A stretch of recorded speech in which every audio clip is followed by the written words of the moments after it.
just to get going tonight, if you are able just to put in how many properties that you've got at the moment. If you've got 0, that's okay. Just to give me a bit of an idea as to who we've got on the call, and then we can sort of tailor this a little bit more to that specific audience. So if you could put that in the Q&A, that would be great, and then we'll pull the presentation up and get on our way. Thanks, Ulrich. Thanks, Jacob, for putting those in there.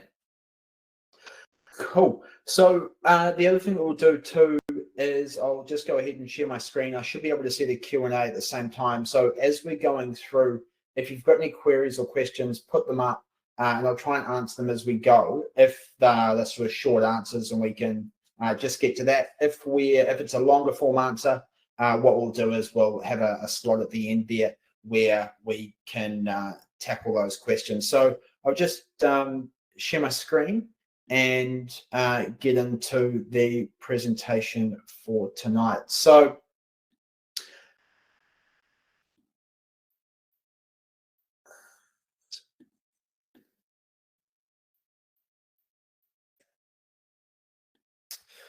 okay.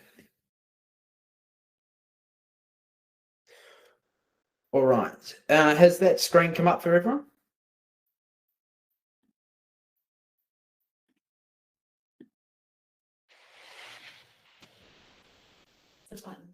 Yeah.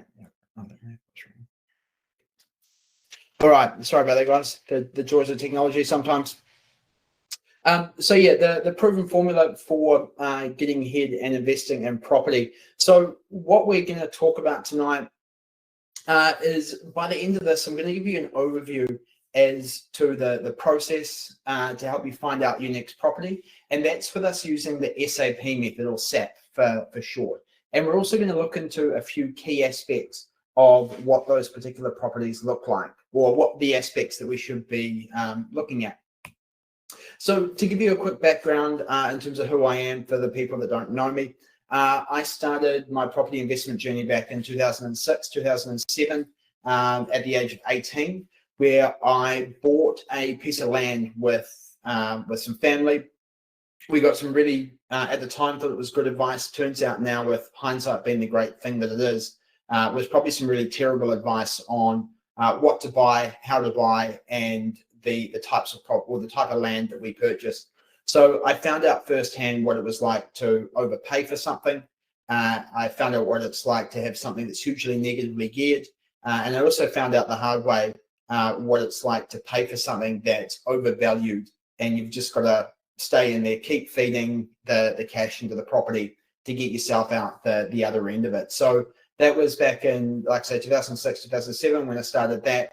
Back in 2015, sold out of that property, broke even, and then decided, jeepers, I need to, people make money out of property, and I've got to try and find someone that's going to teach me some stuff about how I can better myself and not make the mistakes in the future. So we, at the time, invested in some property education, went out and started buying some properties myself, and then thought, hey, there's some people who are in need out here that are getting advice from Uncle Bob at the barbecue, who hasn't bought a house in 10 or 15 years, but telling people, what they should or shouldn't be buying. And so we saw that opportunity and started helping people with the buying side of things. And then as time's gone on, we've also started our project management and property management company as we went. So there's also a free PDF that we'll give you at the end. I'll drop that into the comment section during the Q&A. And that just runs through and gives you an overview of what we're talking about tonight. So SAP, the strategy area property, is the fundamental aspect of what we work through within our company. It's really important that we break them down into the 3 steps. And the problem that I had when I started out was I went property area strategy, found that the property I thought that was great, and the area that I thought was great, but we just didn't really have a strategy for what we were looking to do.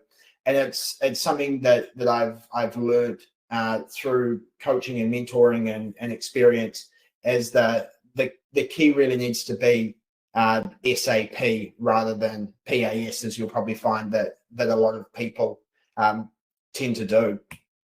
So like I said, it's a three-step process. We start with the end in mind and work our way backwards. So the first thing that we need to do is we need to align our strategy. So people tend to think very short term. They'll tend to look at they'll underestimate, or they'll overestimate, sorry, what they can do in 12 months and underestimate what they can do in 5 years. And I think it's really important to have a look and see what your 5-year goal is, sit down with your partner, go through that, or if you're by yourself, have a bit of a thought and a vision as to, hey, what's 5 years look like for me? What do I want to achieve? Because once you've got a bit of an idea about that then makes it easier to reverse engineer exactly what it is that you need. The second part of this is, what's your purchasing budget? And just because you have a budget of $1 million or $1.5 million or $500,000 doesn't mean that you just need to go and put that all into one property. So the strategic area here is, right, we know what we want. We've got our purchasing power and we'll use $1 million for round figures. Is it a case that we're looking for something smaller, that we can buy 2 houses at 500,000 to set us up a base, to then allow us some more equity to go and then buy a third property at a later stage? Or are we going to go down the path of spending $1 million on something that's potentially more capital orientated to get us where we need to go? But it's that 5-year plan that's going to start pointing you in the right direction for that. And then the next thing you need to assess is what your risk profile is. So are you someone that is looking for property that basically is near brand new, there's no maintenance, there's no renovations, you're just looking to walk in, buy something, leave it, which is perfectly fine. The thing with it is that you're probably going to be leaving a chunk of money on the table because you've got nothing that you can sit there and grab onto. There's no renovation that can be done to increase rents. There's no cosmetic renovation to increase your equity. Or we've got the other scale about people that are tens who are ready to go. They've done their research, they understand the process, and then they'll look into things and go, right, the renovation's worth doing because the reward's on the other side. And it's really important to get that in your head, and as you become more experienced, you can take on more risk because you've built a foundation that you can lean on. But it's really important to understand that without risk there is no return, and everything we do in life has some sort of risk behind that as well. And then so the next part of this is really about creating your strategy. So this next part comes down to, do you have enough cash or equity to do what you want to do? Is it a case of you've got enough to buy one house, and do you need to look at creating some more equity? Or is it a case that you've got a heap of equity, but you haven't got a whole lot of cash flow? And looking at that and then balancing that out to help form that overarching strategy. And then depending on what your answers are above, is that, do we find ourselves in a situation where we're buying and holding, or do we need to go and do some flipping to then generate some more buckets of cash to then go out and purchase your buy and hold properties at a later stage? Now, just to add one more thing that's not on here around the foundation and the strategy. So if you think of property as a bit of a pyramid, the bigger you can get that base foundation with simple properties, the better you're going to be from a stability perspective. One of the things we see, people go, look, I want to go in straight for the extremely high risk, potentially high return deals, but they haven't got sort of 6 or 7 solid properties at the bottom, or 6 or 7 doors at the bottom that are going to give them stability for the rest of their portfolio on those riskier activities. So the other thing to think about too, and the reason that I say 7 doors, is that if you have one door empty or one unit vacant, you're down to like about a 14% vacancy rate. If you have 2 houses and you have 1 vacant, or you have 1 house and you've got 1 vacant, you're at 100%. So we want to get that base so that we can minimize our vacancy across our portfolio, and then build up to some of the more higher risk, higher reward positions from there. So then we need to start looking into our desired areas, and these here, in terms of New Zealand, the market is pretty similar wherever we go. In terms of if we're looking at a smaller town, the whole town seems to shift. It's not like in Australia where the Sydney market goes and then the Brisbane market goes and the Melbourne market goes and the Perth market goes at all at different rates. The regional cities all tend to grow at the same time. They all tend to slow down at the same time. So what becomes important then is looking within those different suburbs and streets of those towns and cities and going, what's the street that I'm buying and that's got a higher owner-occupied percentage than a rental percentage. So if we're looking at a street and the whole street's full of rentals, then what we're going to do is we're going to only ever really have demand for rental properties. If we're in a street where we're the only rental property in the street, the chances of us getting a owner-occupier that wants to buy that property at a later stage is a lot higher than what it is if we're in a situation, like I say, where it's all rentals down the street. The next part there is, does it fit within the 20-60-20 rule? So what this is if we're buying in the bottom 20% of the area, the ability to sell that property is going to be harder than what it would be if we're at the median. And then the same thing goes with our high-end properties. If we're buying properties that are in the top 20% of the median for the area, our market's going to be a whole lot slimmer. So we really want to look at about 30% either side of the median for the area, and that's also going to help determine those particular areas and streets as to where we're going to buy. And then the last one, and it may seem like a silly point here, but is there demand for your strategy in that particular area? So if we go back to what we're looking to purchase, so for example, if you're after a high cash flow property, but you want to buy in Auckland, the two just don't go together. So it's really important to go and find that particular area with the strategy that's going to meet that, and that's going to get you to where you want to be. Step 3, so the properties. This one here, pretty self-explanatory. Does the property fit the area and the strategy? So it's like I said earlier, most people will go out and they'll start looking at houses first, and they'll go and have a chat to some people, or first thing they'll do is jump on realestate.co or Trade Me and put in that they want a property that looks like X, and then they'll go and purchase it, and then hope that the area supports what they're looking to do, and then hope that their strategy fits in to the other two. And the thing that I've found over the years is that hope's not a great strategy.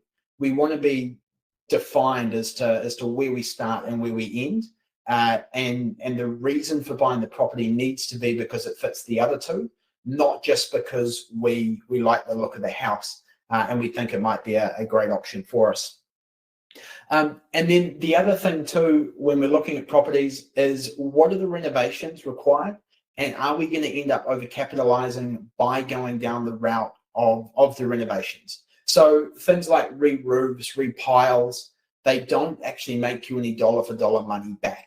Repiling, the quote for repiling might seem really cheap, but then by the time you do the repile, all the windows in the house shift, all the door frames in the house shift, the jib pops, and you've got to go and redecorate the interior of the house as well. Renovation budgets blow out. And then we also need to look at, what are we actually paying for and what's the dollar for dollar return on that? Because overcapitalizing is one of the things that'll leave you stuck really quickly.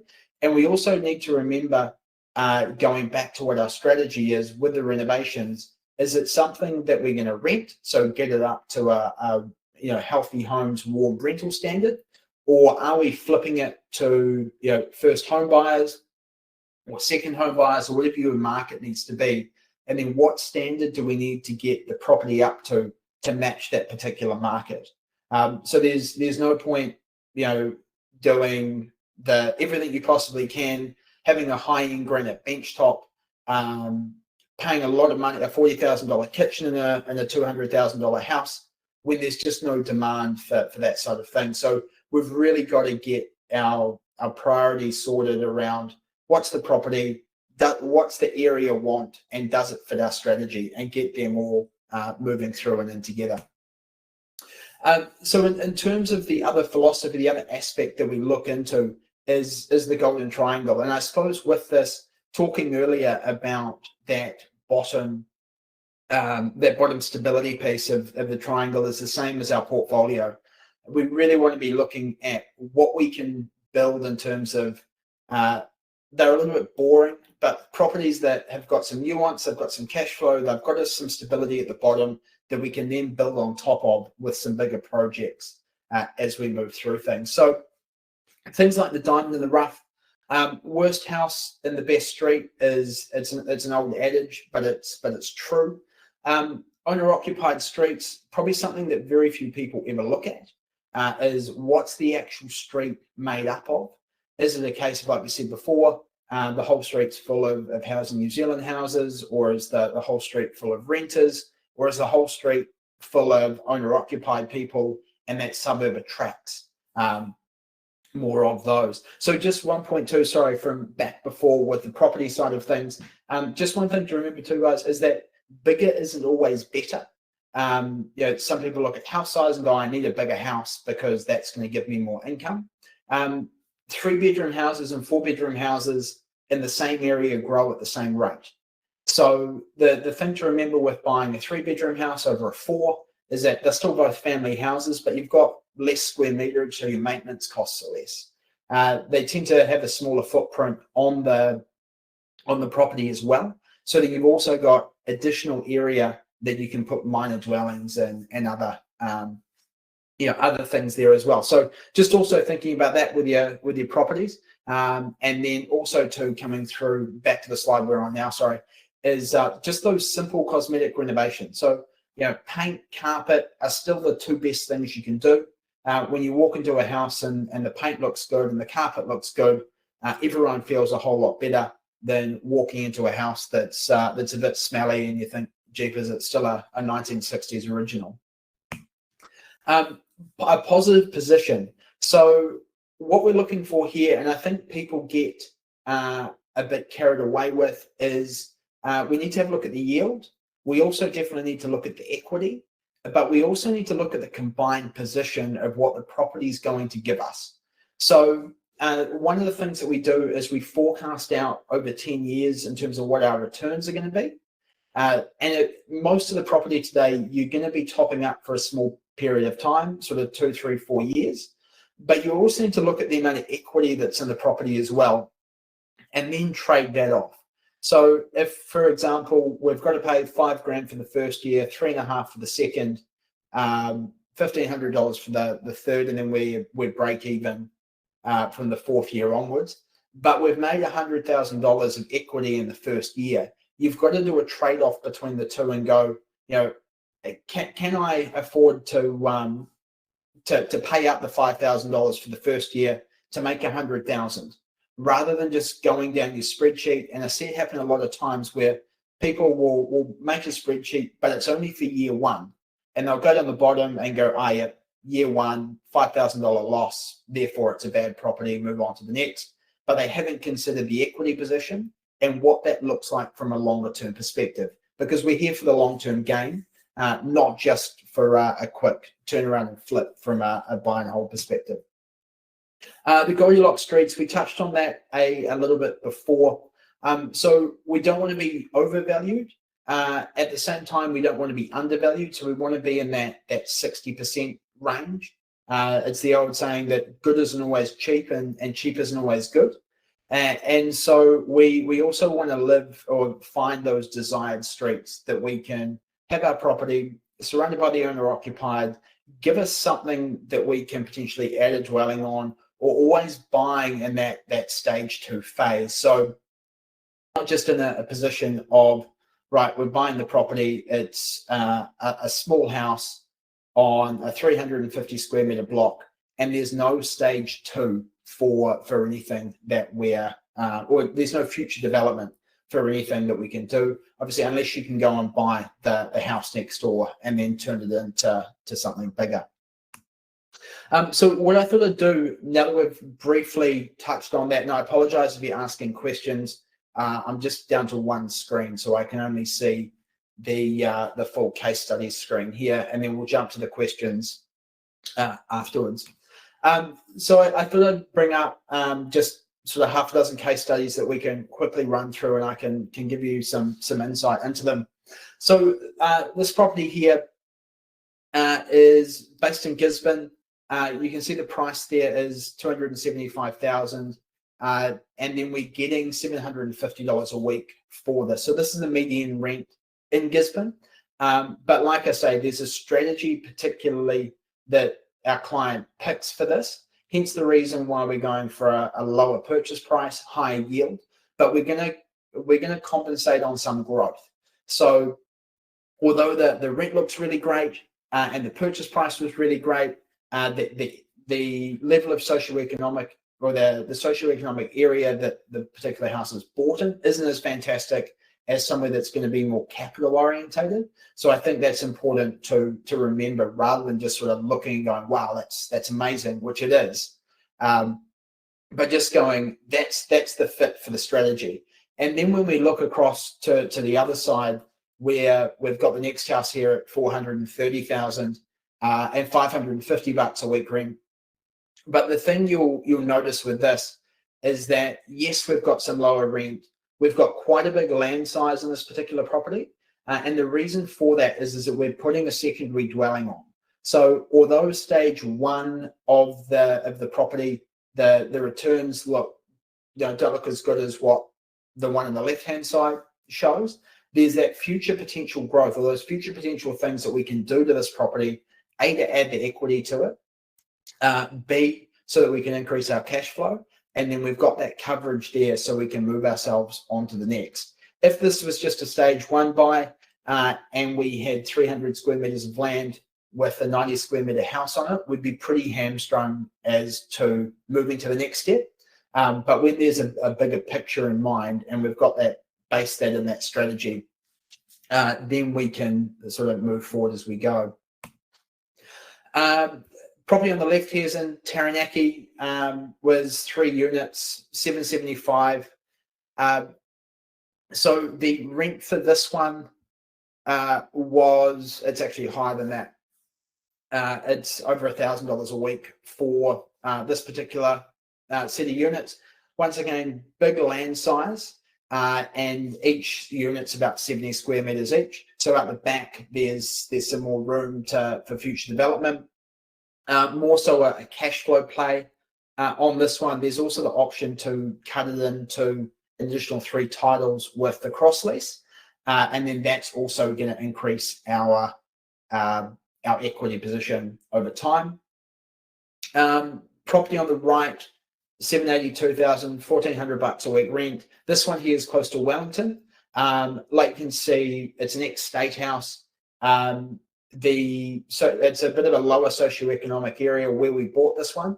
But like I sort of said in the first example, is that we bought in a slightly lower socioeconomic area, but what we've got is a higher cash flow because of it. We're potentially going to lose some of our capital gain from it being high yielding. But what we've got also too in this one is that when we subdivide it down the middle, that we'll have 2 houses that are worth sort of $500,000 each. So our yield's going to drop a little bit, but we've got there's $200,000 worth of equity that's sitting in the property with the subdivision there that needs to be undertaken. The last 2 here that I'll share with you, both multi-unit properties, both in the Hawke's Bay. These were properties that have got sort of 4+ units each. You can see here from the rent, $2,065 a week for the one on the left, and $2,700 a week for the one on the right. On the left, there's 4 units there. This one here is fairly well developed out, but the reason for purchasing this one was we were looking for something that was already developed, didn't need huge amounts of work, and that we could just sit it in a really good location, and that the clients could use it for the next 10 years to support their retirement. The property on the right, slightly more expensive. We get slightly more rent for it, but as you can see, it's on just over 2,000 square meters of land. What this one allows us to do is hold it for the meantime with a really good rent gross yield. And then there's also room down the back of the property to then go and build some additional townhouses at a later stage. So sort of going through what we said from the risk perspective at the start, there's the sort of 200 or the 300 to $450,000 houses that aren't quite as risky. There's not quite as moving parts, but they're good and steady. And then as we move down the scope to sort of this end of things, where we've got bigger dollars, we've got bigger renovation costs, we've got bigger holding costs if they're untenanted, then that also adds to it as well. I know that people look at the bigger places and go, hey, look, great, this is me. I'll take one of these on for my first one. But then you also need to remember that if you've got 4 weeks or 8 weeks of holding costs at 1.5 million, the mortgage repayments come out of your pocket for the first little while, unless you've got other properties there that can support them and keep them afloat. So where to from here? One thing I've got for you guys tonight is, and I don't normally do this, but is a strategy session with myself just for 60 minutes. We'll sit down, have a look at your portfolio, go through that and figure out where you're at the moment, where you want to go, the types of areas that we should be looking at, and then point you in the direction of some of the types of properties that are available or some of the things that we should be looking at. So that's just an introductory offer that we've got tonight for 60 minutes. I'll get Tanae to put that link in the chat for us. And then also to the next link will follow with the free PDF that we've got as well, that'll cover most of the stuff that we've had here tonight, and you guys can just put your email address in and we'll get that all emailed out to you. So I'll just unshare my screen here and see what we've got from a questions perspective, and then we can go from there.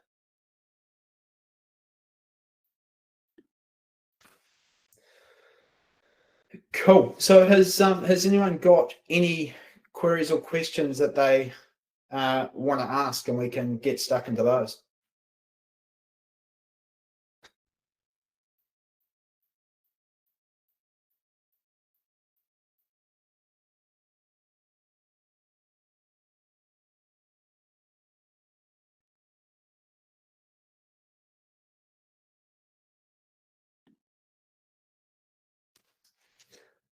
Oh, I'll take the silence as no. I either covered that really well or everyone's fallen asleep, one or the other. But yeah, appreciate everyone's time tonight. Apologies for the tech delay at the start. Obviously, super aware of everyone's time. So we'll cut it off now, and the recording will come out to you. So yeah, thanks guys. Enjoy your night, and any queries or questions, just reach out.